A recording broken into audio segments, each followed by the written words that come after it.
پہلے تو آپ تمام اسٹوڈنٹ کو بہت بہت مبارک ہو. میں نے آپ کو پہلے کہا تھا کہ آپ لوگوں کو جو ہے وہ پروموٹ کر دیا جائے گا اور آپ کے امتحانات جو ہے وہ نہیں ہوں گے. ابھی سنیے پریس کانفرنس. اب ہم نے سوچا تھا کہ جنہوں نے گریڈ 10ویں کا اور 12ویں کا امتحان دینا ہے ان کے ساتھ کیا کیا جائے. تو ان سے فیصلہ یہ ہوا ہے کہ جنہوں نے اپنے کلاس 9 کے اور کلاس 11 کے سارے مضمون پاس کیے ہوئے ہیں ان کو پروموٹ کر دیا جائے.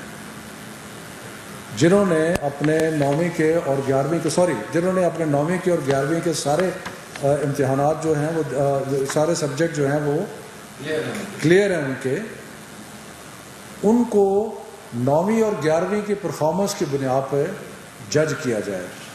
یعنی کہ وہ 11ویں کے بعد یونیورسٹی میں بھی جا سکتے ہیں. باقی صرف اس میں ایک ہم نے ایڈیشنل کیا ہے کیونکہ ہمارا جو پچھلے مختلف بورڈز کے جو امتحانات کے حساب کتاب لگایا گیا تو اس میں دیکھا گیا کہ 9ویں کے مقابلے میں 10ویں کا رزلٹ بہتر ہوتا ہے اور 11ویں کے مقابلے میں 12ویں کا رزلٹ بہتر ہوتا ہے.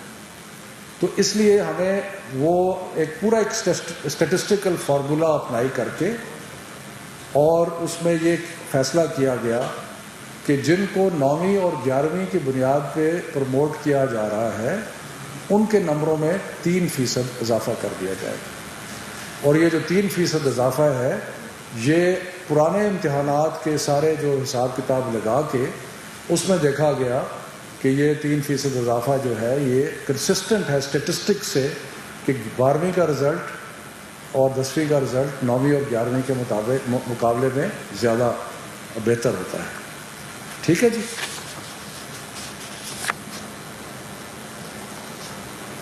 اس کے بعد ایک اور کیٹیگری ہے جو ایسے اسٹوڈنٹ ہیں جو کہ 40% سبجیکٹس میں فیل ہو چکے ہیں 9ویں میں اور 11ویں میں. ان کو پاسنگ مارکس دے دیے جائیں گے. ان کو اور کچھ نہیں گریڈ نہیں کیا جائے گا, پاسنگ مارکس دے دیے اپ ٹو 40%. یعنی کہ جو ٹوٹل امتحان ہے اس کے 40% مضامین میں اگر کوئی فیل ہوتا ہے تو اس کو پاسنگ مارکس دے دیے جائیں گے 9ویں اور 11ویں کے بنیاد کے اوپر. اس کے بعد آ جاتی ہے جی کچھ کیٹیگریز رہ جاتی ہیں ایسی جو کہ اس سارے فارمولے میں فٹ نہیں کرتی. وہ کیٹیگریز کیا ہے؟ ایسے لوگ جو کہ اپنے 11ویں کے امتحان پہ سیٹسفائیڈ نہیں ہیں. وہ سمجھتے ہیں کہ اگر ہمیں موقع ملتا تو ہم 12ویں کے امتحان میں اپنی گریڈ کو مزید امپروو جو ہے وہ کر سکتے تھے. ایک کیٹیگری یہ ہوگی.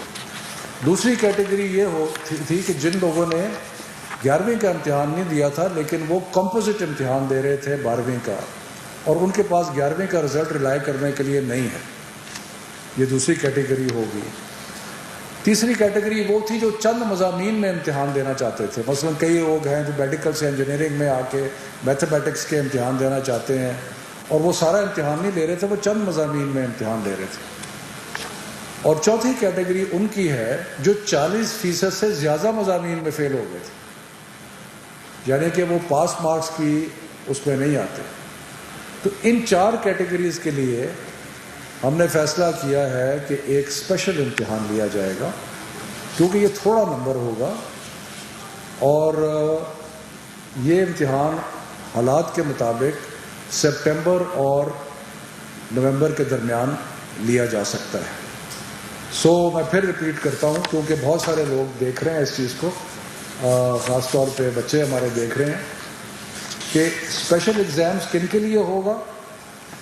نمبر 1 جو اپنے گریڈ جو ان کا کلاس 11 کا رزلٹ ہے جس کی بنیاد پہ ان کو یونیورسٹی میں جانا ہے اور باقی کو 12ویں کا امتحان نہیں ہو رہا تو ان کو اگر وہ سیٹسفائیڈ نہیں ہے تو ان کو موقع ملے گا کہ وہ ایک اور امتحان میں بیٹھ سکیں. لیکن یہ تھوڑی کیٹیگری ہوگی, تھوڑے لوگ ہوں گے. دوسرے وہ کہ جو کمپوزٹ امتحان دے رہے تھے اور اس میں کئی پرائیویٹ اسٹوڈنٹس ہیں، باقی لوگ ہیں جو ایک ساتھ ہی 12ویں کا امتحان دے رہے تھے اور ان کے پاس 11ویں کا رزلٹ نہیں ہے، وہ ہو گئے۔ تیسرا کہ جو چند سبجیکٹس کا امتحان دے رہے تھے، اور چوتھا وہ کہ جو 40% سے بھی زیادہ فیل ہو گئے تھے، تو اس میں ان کو ایک موقع دیا جائے گا۔ اس کے بعد جو امتحان کا ٹرانسکرپٹ ہوگا 12ویں کا، اس میں ٹوٹل نمبر دیے جائیں گے، اس میں سبجیکٹ وائز ٹرانسکرپٹ نہیں ہوگا، سبجیکٹ وائز ٹرانسکرپٹ نہیں ہوگا۔ جو ان کے 11ویں کے ٹوٹل نمبر ہیں ان میں 3% ایڈ کر کے وہ ان کا رزلٹ جو ہے وہ اس کا کیلکولیٹ ہو جائے گا، ٹھیک ہے جی۔ اور یہ اس لیے کیا گیا ہے کہ بورڈز اس میں لکھیں گے کہ ہم نے پرانے حساب کے مطابق اندازہ لگایا ہے کہ یہ بیسٹ پریڈکشن ہے ان کی پرفارمنس کی، ٹھیک ہے جی۔ جن بچوں نے اسپیشل ایگزام میں حصہ لینا ہے ان سے ریکویسٹ ہے کہ وہ 1 جولائی تک انڈیکیٹ کر دیں اپنے اپنے بورڈز کو کہ ہم اسپیشل امتحان دینا چاہتے ہیں۔ یعنی کہ یہ تقریباً 29 بورڈ ہیں، تو ہمارا یہ خیال ہے کہ یہ اتنے کم بچے ہوں گے کہ ان کو سپریٹ کر کے، لیکن پھر بھی یہ فیصلہ بعد میں ہوگا سپٹمبر اور نومبر کے درمیان کون سا پیریڈ ہے جس میں ہم حالات کا جائزہ لے کے یہ اسپیشل ایگزام۔ میرا خیال ہے کلیئر تو ہے، لیکن ایک دفعہ میں اگر تھوڑا سا دوبارہ ریپیٹ کر دوں، کئی دفعہ کنفیوژن ہو جاتا ہے۔ وہ پہلی بات کہ جنہوں نے 9ویں کا اور 11ویں کا امتحان نہیں دیا وہ سارے پروموٹ ہو۔